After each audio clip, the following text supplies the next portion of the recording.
This is Technically Legal, a podcast about legal technology, innovation in the legal industry, and the impact tech is having on the law. I'm Chad Main, the founder of legal services company Percipient, and on this episode, I talked to Feargus MacDaeid about Definely, the company he co-founded that helps lawyers automate repetitive tasks when drafting contracts. We hear how the genesis of the company arose from Feargus's visual impairment.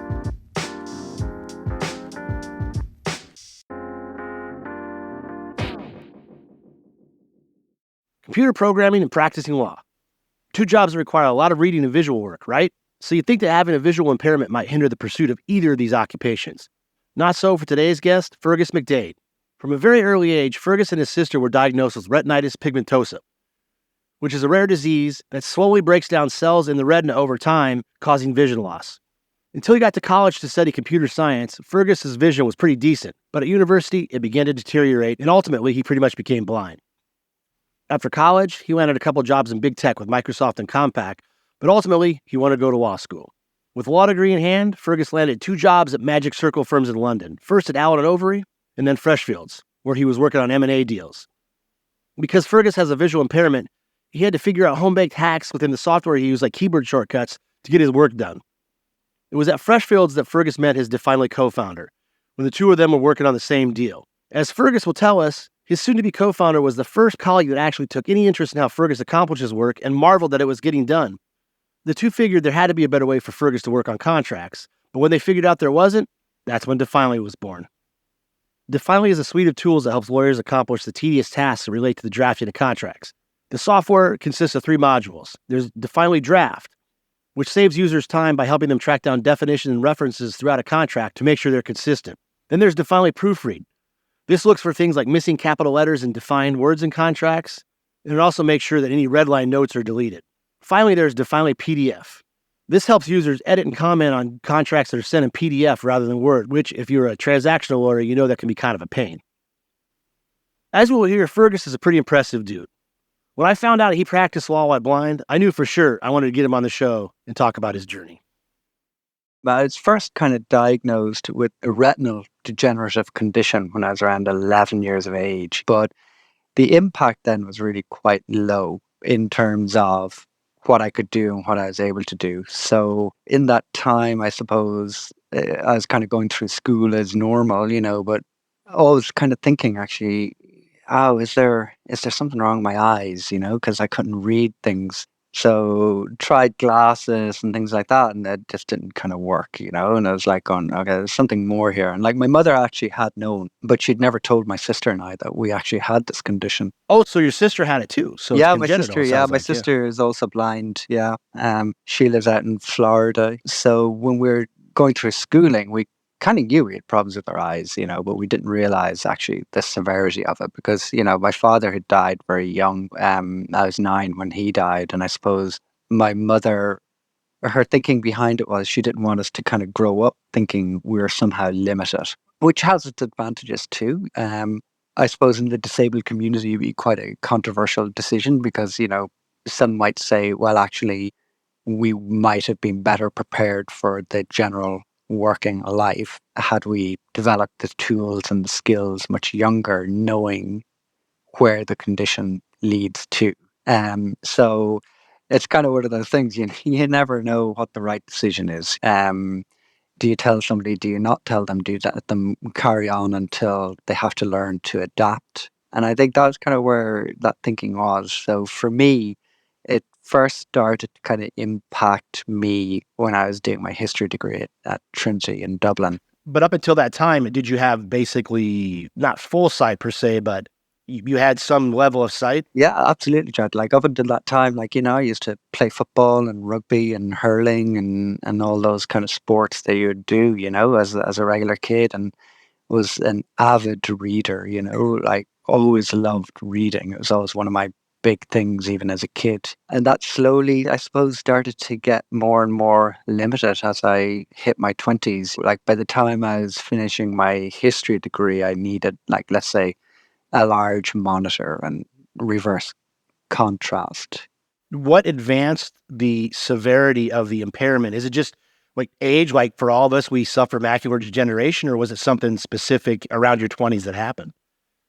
No, it's just it's part of the degenerative process with the mutation that I have in the gene. Like there's about maybe 300 genes that are potential mutations that are known to cause different retinal degenerations, and they're categorized into a bank of degenerative conditions known as retinitis pigmentosa. So what happens is over time, the photoreceptors in the retina, like the cones and the rods, start to deteriorate.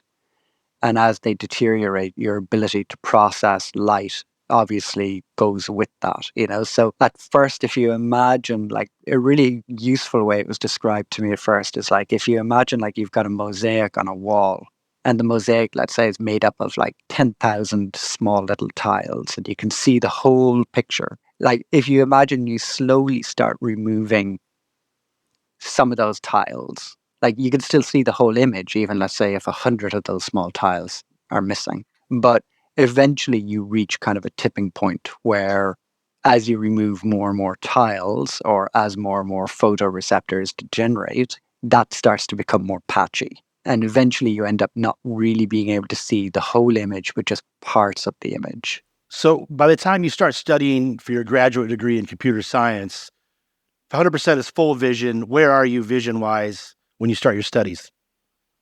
Maybe around like 65. You're still able to use the computer and learn code. Yeah, except I'm using like, things like inverted contrast on the screen, or I'm using a large monitor for doing the reading. But other than that, I could read unassisted. But by that time, I had pretty much lost the ability to read regular print on paper. So then why computer science? I'm going to get to law because you know that question's coming, but why computer science? Because it's just visual. And it goes back to that earlier story about my mother. I think part of it was because I didn't necessarily appreciate the limitations or how much sight I would lose in what amount of time. So I was kind of like, this is something I want to do. It's something I want to learn about. It was the late 90s. It seemed like a lot of careers were moving into IT, and I was still able to do it. But I wasn't really thinking beyond, like 3, 5, 10 years, like still the hubris of youth. It's something that serves you well as a founder too. Is hubris and or ignorance. Yeah, well, or ignorance, exactly, But it was something that, like, yeah, it was something that, like, I thought this is potentially a good career path. And I suppose I didn't really fully appreciate how much more difficult things might become depending on the sight loss. And plus, with the sight loss, it's very difficult to predict when it may deteriorate. So it can deteriorate over a year or two quite rapidly, and then you'd have like a plateau for a good number of years. So I suppose, yeah, that was where I was coming from with that. So at some point around that time or thereafter, you meet your wife, who's from California, and you end up, if I remember correctly, in London. Is that right? After you get married? Yeah, there's a step in between there too. Like after I did the grad dip in computer science, I actually ended up, I was working at Microsoft in Compaq for about 3, 4 years.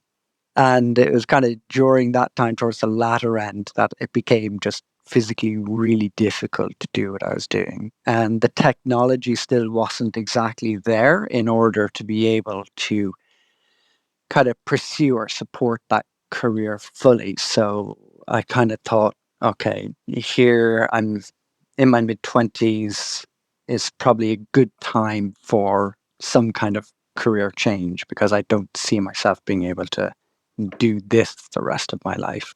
You end up in London, and that's where you start going to law school, and your wife helps you. And I think I heard you say maybe she deserves the degree too, right? Because she helped you with your studies. Yeah, she deserves a huge amount of it, because again, like I was looking at things, and the technology looked like it was coming along in terms of text to speech, and I thought, okay, well, I know that there's text to speech engines out there now, and I learned more about them, and I kind of felt that, well, if it is text to speech, then of course, I'm going to be able to read stuff.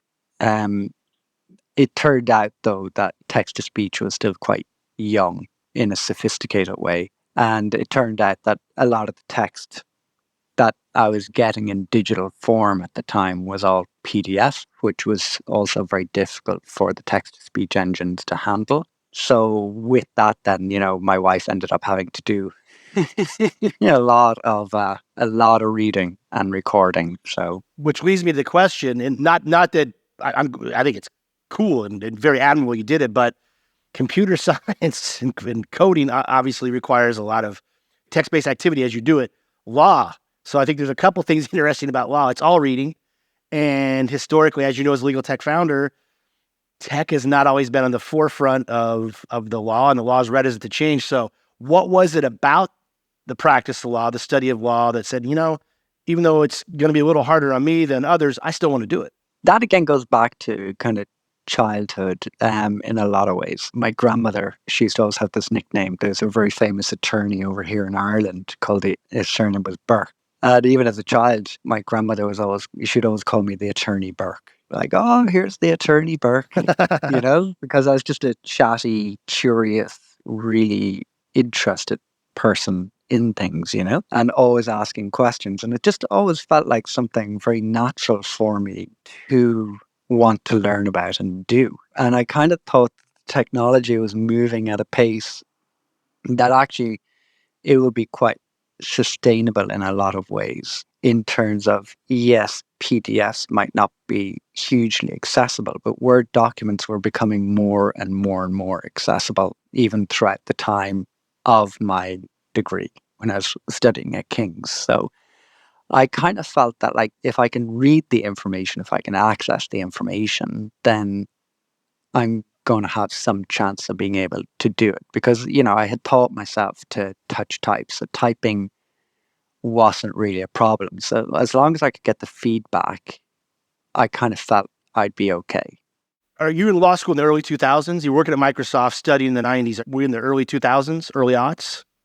I started my law degree, I think, in 2005. So my career at Microsoft is kind of like Microsoft and Compaq. That was like around 1999 to 2003-ish, 2004. And then there was kind of a small kind of gap there while I was kind of transitioning out of that career into studying law. So how much better is technology now for those that are visually impaired than it was in 2005 or even 1999 when this first all kind of started? Oh my God, they're worlds apart. Like worlds apart. I'm able to work and do what I do. Like even this conversation that I'm having with you now would have been so much more difficult back then.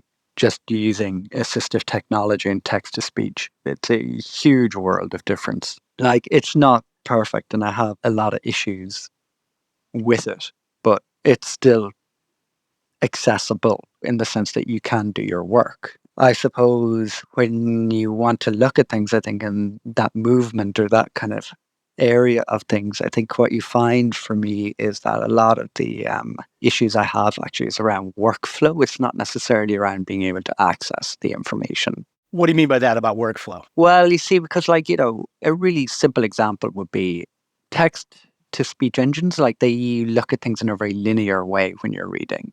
Yeah. So if you imagine, you're looking at your Word document as you are, and you have the ribbon on top. Okay. That workflow, like let's say you want to insert a page number. For you, you look at that screen, you see the insert tab and you can click it. And then you can see visually, you can see across the ribbon and you can see the little part in the groups underneath. You can see the bit that says insert page. And you can click on that and you can read the drop down. And then when you see bottom, you can click the submenu there and you can see then your options bottom left, middle, bottom right. Now, if you're to take that same workflow and you're to translate that into somebody using a screen reader, what you have is, okay, you have to do Alt-I and you have to listen to that to know that you've activated the insert tab. And then you have to hit the down button. And then you have to tab across the icons in the ribbon until you hear the page number option. But that requires you having to cycle through all the other things beforehand. Okay. And then when you hear the page number drop down, you hit enter and that expands the menu. And now you have to use your down arrow to scroll down and listen to each option as it's being read out. And then you hear bottom and you hit enter again to open that submenu. And then when you open that submenu, then you're faced with, you have to listen to bottom left, middle, Right. bottom right. So it's not just the options, it's where the options are. Yeah, exactly. But you see, you have to follow a whole linear process of tabbing and whatnot in order to get through there. So visually, what might take you 4 or 5 seconds to see and do could take me a couple of minutes just to do. And then if things aren't actually labeled properly, then you don't know what it does. So for example, like, in that exact thing that I mentioned to you about the page number, I hear everything to the submenu that says bottom. And then when I open up that submenu, what I actually hear is classic 1, classic 2, classic 3. So the labeling there doesn't actually tell me whether it's bottom left, middle, or right. So I still need somebody with sight to actually look at that and tell me, yeah, classic 3 is bottom right. When we come back in just a couple minutes, Feargus fills us in about the hacks he had to use as a blind lawyer doing legal work, and how that inspired he and his co-founder to launch Definely. We also talk about what it's like to found a company mid-career rather than as a college dropout from a dorm room. I'm Chad Main, and you're listening to Technically Legal. Hey, everybody. As I always do, I want to let you know if you go to topodcast.com, there's a dedicated episode page for this episode and every episode that we've done. On those pages, you can find more information about our guests, how to get a hold of them, and also more information about some of the stuff we talk about. If you want to get a hold of me, you can find me on X or LinkedIn, or email me at cmain@percipient.co. That's CMAIN@percipient.co. So before getting into the law, Feargus had jobs at Microsoft and Compaq. He then went to law school and started working at his second large London law firm, Freshfields. But because he has a visual impairment, he had to create hacks within the software he used to get his work done. And ultimately, these hacks became the genesis of Definely, the legal tech company he would go on to co-found. So one thing I became very familiar with, for example, was how to customize shortcuts in Word. So what you can find is actually when you go to customize the ribbon in Word, there's a particular option there under the advanced settings. When you customize the ribbon, it enables you to actually set shortcuts. When you actually learn about that, what you can actually see is that pretty much every single feature in Word you can set a shortcut key for to do things. So a really small example of something like that would be for track changes. I would have set shortcut keys to move from one insert change to another. Likewise, I'd have set the shortcut key to accept or reject the change. So it was just kind of working around creating a lot of manual kind of shortcuts that way. But which again is not ideal because like the cognitive load then is additional because you have to try to remember all the shortcuts that you're actually using, which again is part of the access to information in terms of how screen readers work with documents, in particular the Office suite, because the screen reader has all its shortcut keys for doing things with the screen reader, but then you also have to remember what its shortcut keys in Word itself for doing things. So there's this huge load that you're carrying in your mind all the time just to actually achieve certain outcomes. At some point in your practice, though, it's at this point, you meet your co-founder, and you guys are starting to think about creating Definely. What was the kind of light bulb moment? And then fast forward to when was it that it was decided, man, we're going to stop practicing law.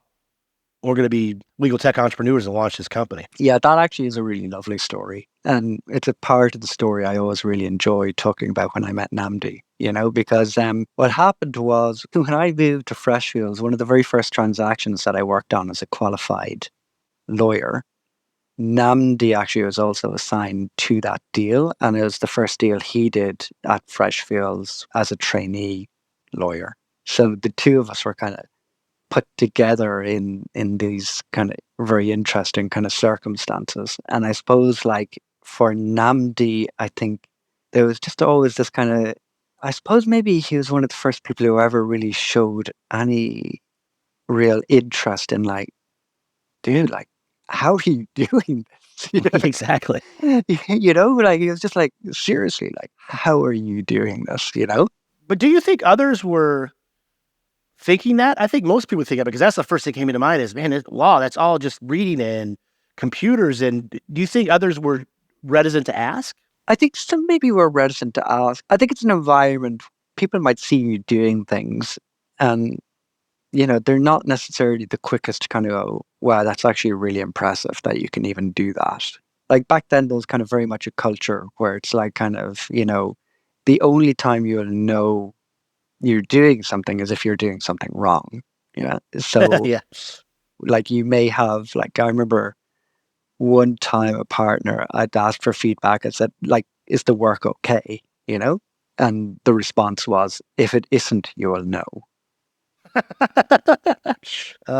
you see what I mean? So in Yeah. terms of like, getting positive reinforcement or positive feedback that way, it wasn't necessarily an environment where at the time, I think things are probably changing more and more, but at the time it wasn't, something that was like kind of, it's not like people would stand back and go, wow, that's really, like some would.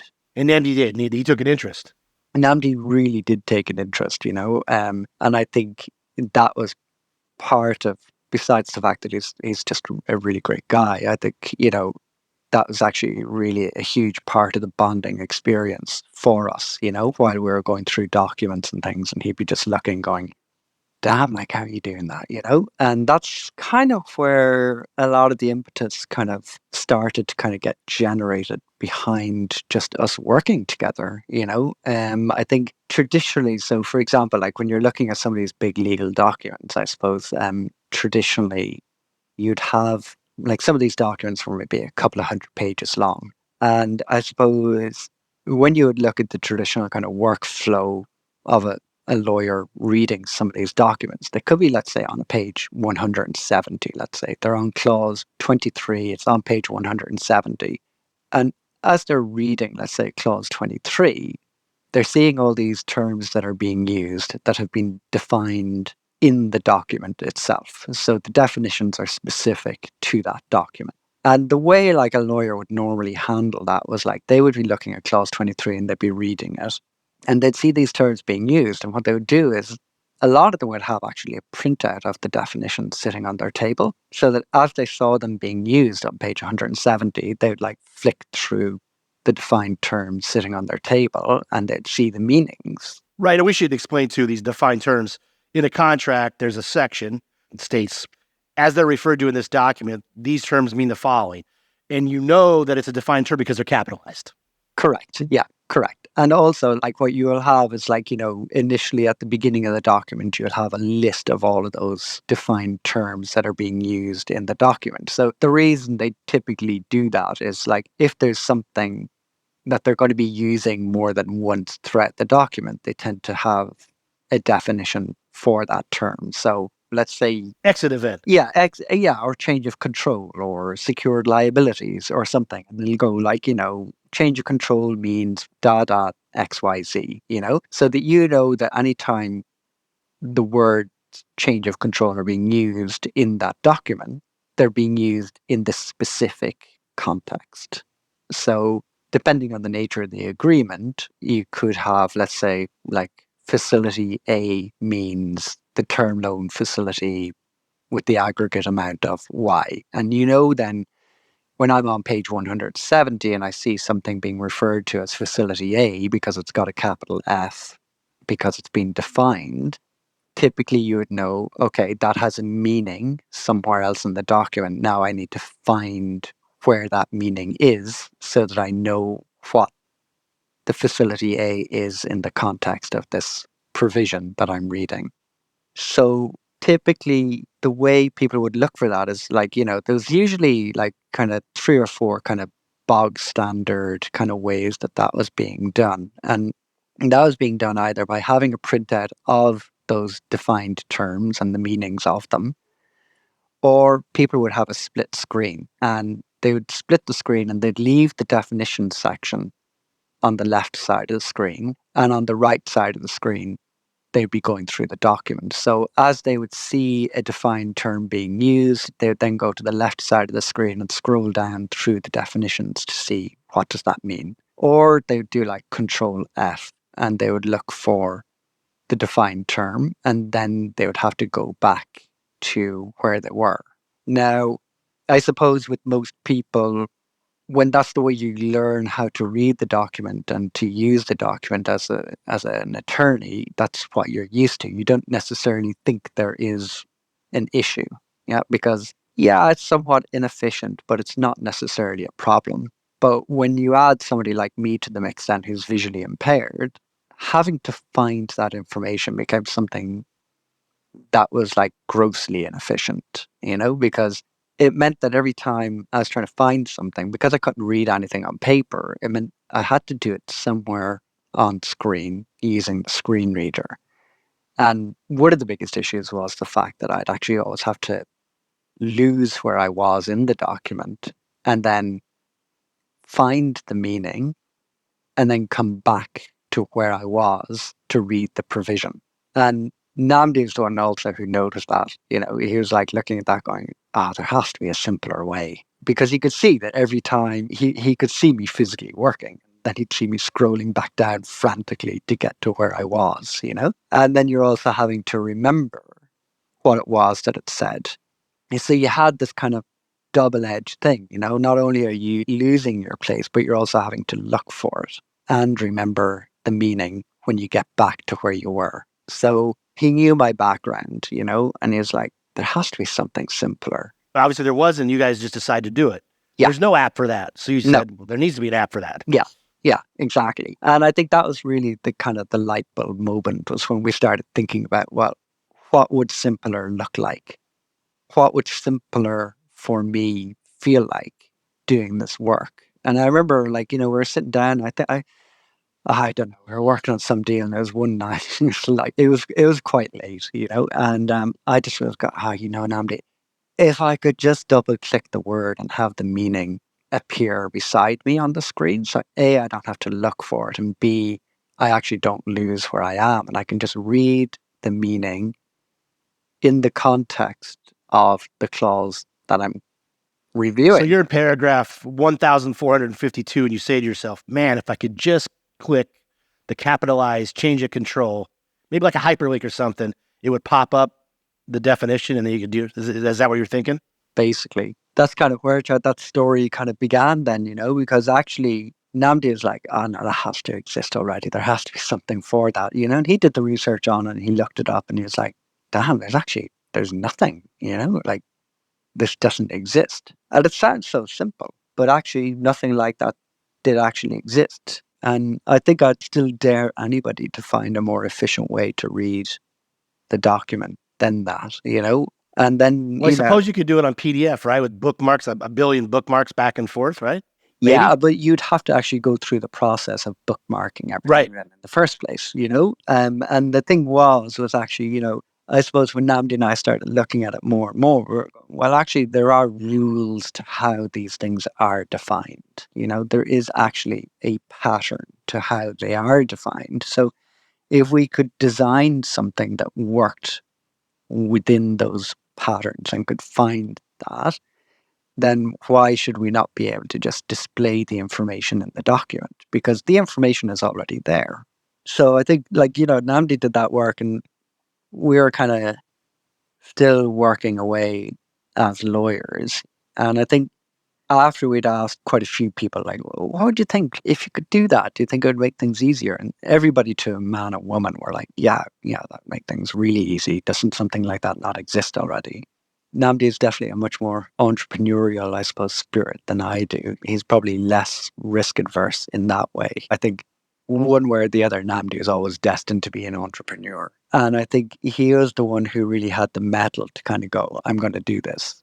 Did you guys put a prototype together while you were still working at the law firm and a little side hustle? Yeah, Namdi definitely got the prototype put together. And when he did that, I was just like, oh, wow, it actually works. Even though it was buggy and it was whatever, How did you guys create the prototype? Did you hire a dev shop or have a buddy that's a computer science engineer? Or did you do it? You have a coding background.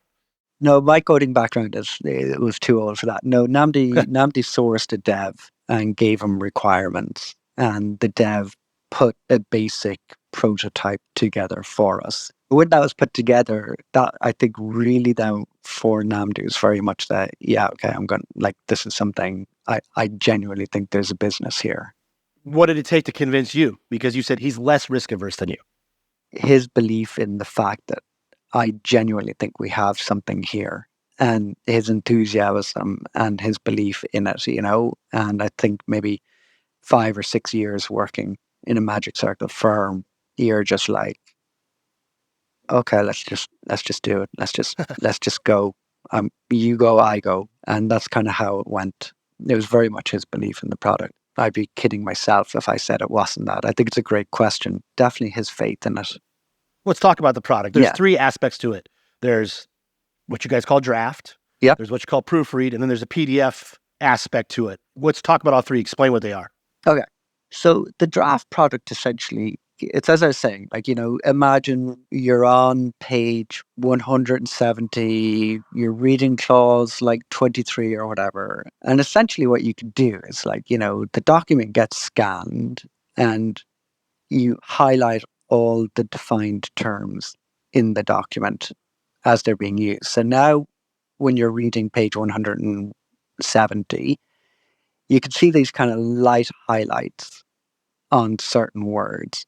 And because they're highlighted, they're actually defined terms. So that's something now that has become clickable. So you double click it, and when you double click it, it appears in a panel on the right hand side with the meaning of that word. So now that you're reading the context of what it is that you're looking at and reviewing, you're able to also now see that additional information that you'd otherwise have to go searching for.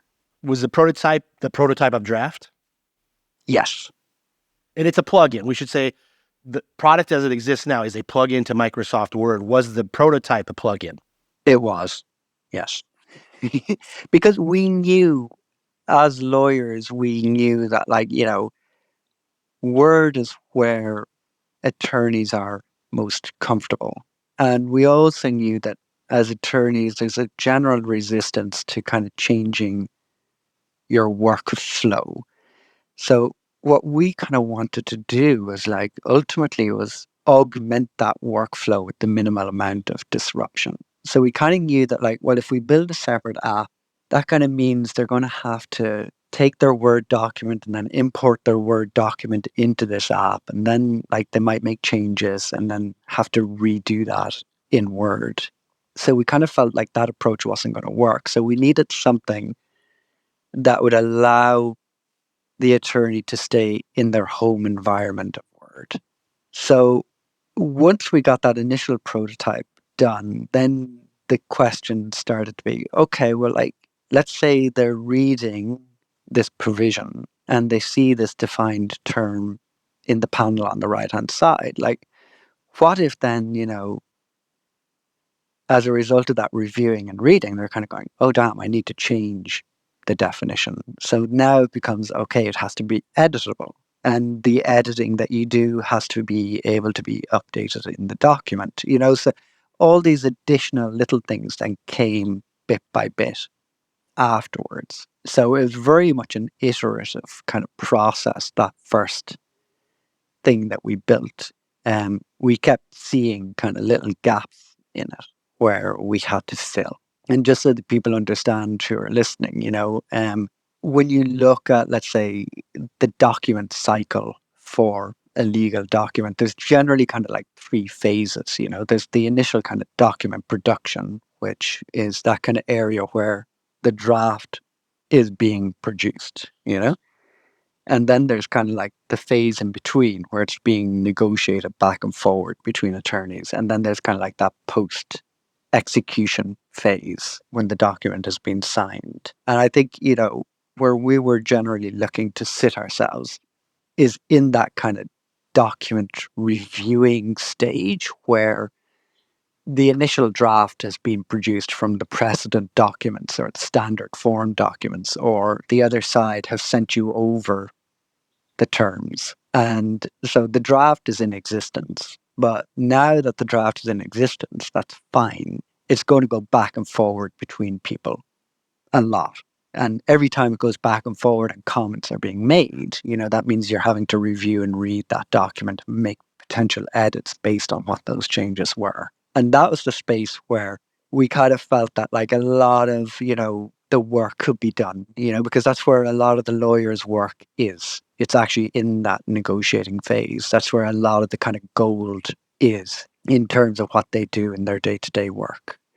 So for us, it became very much a case of, well, let's tackle that area first. Let's see what we can do. So when does proofread come? You got your draft down, the phase one, you got the drafting down. When does proofread come into play? When did you decide to do that? And what does it do? How does it distinctive from draft? When you start looking at like kind of that third kind of phase, like just before a document, let's say, is executed, it needs to be sanitized. So there are things that you need to do to the document, let's say like making sure that like there's no drafting comments, making sure there's no square brackets, making sure that like, anything that has an open bracket has a closed bracket, make sure that the formatting, let's say, is consistent, make sure and again, like these are all things that like, I struggled with identifying in documents. As a visually impaired person and you're using a lot of text to speech, does it tell you, hey, that this is the word's capitalized? Like, how would you know that a defined term's missing caps if you didn't have your product? I would know by reading it. Firstly, I'd know it's a defined term because of the context and how the word is just being used. For example, like if at any time a change of control occurs, like it would be quite intuitive for me to know that change of control is a defined term in that context of hearing that. What I wouldn't necessarily know from hearing, though, is whether or not, let's say, the change of control has been capitalized or not. And what I would typically have to do would be go character by character with my text to speech, because then I would hear cap C. The initial text to speech would be the defined term, change of control, but then you have to stop and go back and go character by character to make sure. Character. Wow. Yeah, exactly. To understand whether something has actually been capitalized, because, what I would hear auditorily, I would hear, cap C, ONT, or OL, because I'm going character by character. That was really the only way I would know. Or if, for example, like, we had Feargus shall give to the borrower, and then you have something in closed brackets. Again, for me, I would hear that, and you'd hear Feargus shall give to the borrower within reason.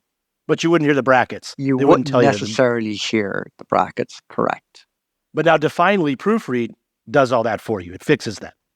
It fixes that, yeah. It finds those errors and fixes them. And it finds a whole load of stuff. For example, it'll find things like if you have the numeric value 1 million, let's say, in numeric characters like 1, 0, whatever. And in some agreements, then you have maybe beside it, you'll have it actually also written in alpha. Yeah. So you'll also then have like 1 million written as well in words. It'll find things like if there's a misalignment between those, or if the currency amount is inconsistent, let's say, or things like that.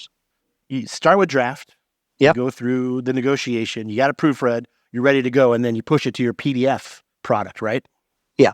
What the PDF product allows people to do is essentially, imagine you've taken that document now, it's been executed, and it's sitting in the repository, and you want to review it, or somebody else wants to look at it. Well, what the PDF product does actually is it brings to the PDF the same ability that you would have in draft for reading that PDF. So it will highlight all the defined terms in the PDF because we built it ourselves. We use our own OCR, etc. So that now, let's say you're on page 170 of the PDF and you see these defined terms being used. Well, you can actually double click those defined terms and they'll appear in a panel on the right-hand side. What you don't get necessarily is the ability to obviously edit the PDF because the PDF is a signed document. It shouldn't be edited anyway. So it just makes, again, that reviewing and reading process in the post-execution cycle an awful lot easier. We also kind of have a fourth offering as something that we call Vault.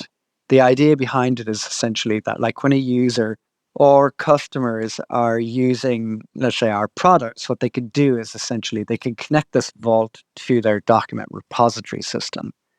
And then they will upload a bunch of, let's say, their gold standard documents or the documents that they want to be used for reviewing, etc. And we'll index those so that now, for example, if you're reading a document and you're on a particular contract and you're reading it, and you've got something like, let's say, change of control, let's say, because that's the example we're using in the document. What you can then do is like you can go and you can click on the Vault product and you can type in change of control. And what that will do then is that will resurface from all the documents in the repository the similar change of control provisions. And we kind of rank them, in terms of a green, amber kind of system where this version of the change of control clause in this document is very similar to the one you're currently reading. So one of the things I found interesting about your story too is you were in your 40s, I think late 40s, when you guys started the company. It spoke to me because I was in my 40s when I founded my company. I was in the middle of my career, you're in the middle of your career. If you had to do it all over again, would you? I'm assuming the answer is going to be yes. And what would you tell somebody who had doubts about founding a company, leaving whatever their occupation was, leaving the practice of law, their account, whatever it is, to found a company? What advice would you give them to encourage them to do so? If it's somebody like me, I would say find a good co-founder. I think a lot of times when I think back on it and stories that I hear in the startup world now that we're in it, I think you find a lot of times one founder on their own, I don't know if they can do everything. And I think it can be very difficult for them. And I think a lot of times it's like finding that other half of the puzzle where like Namdi and I complement each other in so many different ways with our different strengths and insights. And I think it's being able to kind of acknowledge that and kind of go, you know what, I know I'm not good at this, but you're bloody good at this. And knowing those kind of strengths and weaknesses, I think would be one of the first things. I think look for somebody that can fill in for the areas where you know you don't have your own strengths. And I think by the time you're the age you were or the age I was mature enough to know that I'm definitely more risk adverse. I'm definitely whatever. And Namdi is very good at these aspects and able to kind of sit back and go, he can be much more decisive than me. Do you know what I mean? I can be maybe sometimes too cerebral, whereas Namdi would be just like much more like, okay, just go with this. And we go, okay, that's what we're going with. The decision's made. Whereas I would probably sit and think and think and think. And then I won't say not execute, but time to execute will be slower. So the other thing is, I think also, like when I think about it, like when I look back, I kind of go, either you have the faith or the people around you have the faith and listen to them. If like 4 out of 5 people are saying, no, I genuinely think you have a really good idea here, you probably have a really good idea. But I wouldn't necessarily be asking the people that are closest to me because you want to get critical feedback as opposed to egoistic feedback. Is that because you're not 23, dropping out of university to found a company? You've got several years ahead of you to fail. Do you think it's more important that you make sure that the thing you're making the jump for at that age has got some positive feedback? Yeah, I do. And I do think the age thing is different there because, it's obviously much easier. I won't say much easier, but you have more time to recover a career. Right. I think you have more time to recover if it fails and try something else. I think as you get older, that window closes definitely. It plays a lot more on your mind. And I think it's one of the reasons why a lot of people who are older actually have great ideas because you have to understand, and this is a thing that I feel really strongly about. There's so many people, let's say, like us that were in our 40s that have worked for 20 years and we have these insights into things and we know if we could just do it this way, it'd be so much easier. But we don't necessarily make businesses out of those ideas because we're afraid of that closing window. We're like, damn, if I jump now and this doesn't work, I'm going to be 53 I'm back looking for a new job. You know what I mean? Yeah, no, it can be scary. Agreed. Really scary. Yeah, it can be really scary, you know? And that's why I think like having that kind of positive feedback or that kind of reinforcement. I think one of the things I suppose that did give me some courage, I suppose, though, was also I knew if I did, let's say, have to go back to look for other work, I knew I had a very strong resume behind me of success and achievement. So I kind of always felt, well, look, no matter what, if it didn't work, I'll find something. Having done this will just add more to my skill set. But I think for me, definitely the most important piece of the puzzle was the co-founder piece. I don't know how you feel about that, but like for me, I think that was definitely a huge thing for me. No, I think co-founder's huge. Then too, you've got someone else motivating you. It's just not you getting up every day saying, hey, I've got to make this work. I've got to make this work, because you might have a bad day where you're less motivated, but your co-founder is there pushing you. So I agree. Yeah. Feargus, this is a great story. I really appreciate you coming on the show. If people want to learn more about Defiantly, get a hold of you, where do you want them to go? They could go to our website. You should be able to find that at www.defiantly.com, or they can find myself or Namdi on LinkedIn. They can find me, Feargus MacDaeid, on LinkedIn, or Namdi Melafonyu on LinkedIn. I will try to spell Namdi's surname, but it is Namdi is his first name. But yeah, if they want to get in touch, they can get in touch with us that way. And we should point out too, your name is spelled Feargus, but I'll put links to all this stuff and links to the Defiantly website on the episode page at tlpodcast.com. Feargus, thanks for your time. Appreciate it. Yeah, absolutely. My pleasure. And thank you very much for taking the time to listen to the story, and good luck with everything that you're doing.